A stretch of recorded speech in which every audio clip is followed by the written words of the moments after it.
as I welcome your next speaker, Mrs. Taylor Krulac.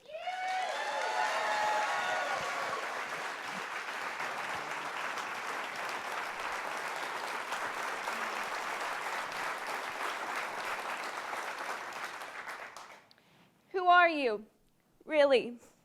Ever been to a social or work function and there's a bit of dread with having to make small talk?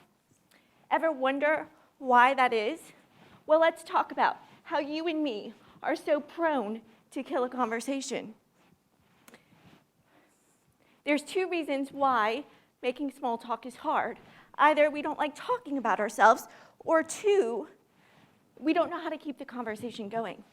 How often have we gone into meeting someone new and asked, "What do you do?"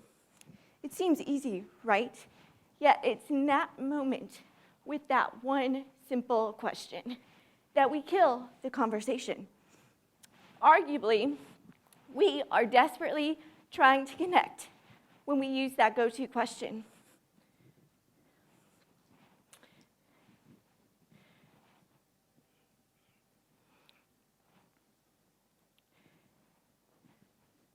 Again, why is that? Why is it that as individuals, we are so quick to seek the knowledge and understanding of someone else? In my opinion, we are all trying to find relatability. For instance, as I stand here now, some of you may be thinking, how do I relate to her? In essence, at its deeper root, we are leaning on the identity of ourselves to better understand the identity of others through collecting information about likes, dislikes, interest areas, personality traits, and the list goes on. Perhaps some of you may be wondering, well, what's so wrong with wanting to know someone's identity? Well, let me tell you. Identity is defined as the distinguishing character or personality of an individual. To me, identity is it's a personal realization. It's not prescribed by someone else. So therefore, when we ask that question, what do you do? We are inadvertently labeling that other person. And labeling is a descriptive or identifying word or phrase. So not only are we killing the conversation, we are eliminating the deeper connection to that other person when we say that thing that you do is really what makes you, you. Think of it this way.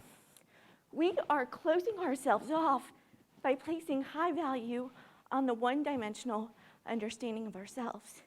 It stifles our ability to change. It stifles our ability to grow. It stifles our ability to adapt when we say to ourselves and others that who I am is based on some skill set, some task, or some trait that society holds in high regard. Let's think of some of those other high societal constructs that we place such value on. Perhaps education, employment, finances, even family. I want to pause for a moment and ask you this one simple question. Why are you letting something else define you?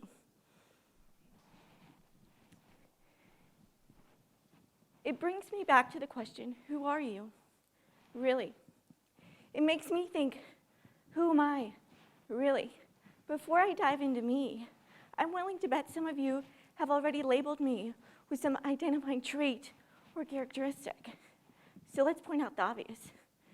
I'm petite, I'm female, and I walk a bit differently. Did you get that? Here's a little bit about me. I'm not just a daughter. I'm not just a sister. I'm not just a mental health clinician. I'm not just a business owner. I'm more than an introvert. I'm more than someone who loves to watch the news. I'm more than an avid learner. I'm not just my stubbornness. I'm not just a feminist. I'm not just fiercely independent.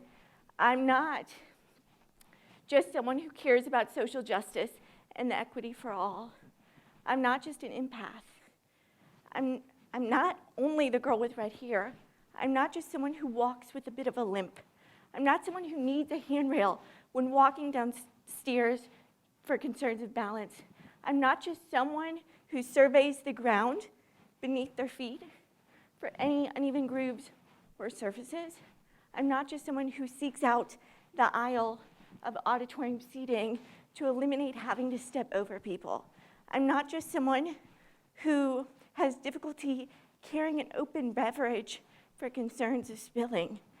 I'm not just someone who attends weekly physical therapy for muscle maintenance. I'm not just someone who's perceived wrongly at a late-night bar or restaurant for the way that I walk. I'm not just my cerebral palsy. So who am I? I'm more than all of these parts. Do you feel confident in knowing me now? The takeaway here from me to you is that my identity doesn't come from what you see. It doesn't come from what I do for a living or for pleasure or even my day-to-day tasks and challenges. My identity comes from my Creator. My identity comes from having internal strength, hope, faith, and love in each moment of every day. My identity comes from knowing that I was created with intention, purpose, love, and hope.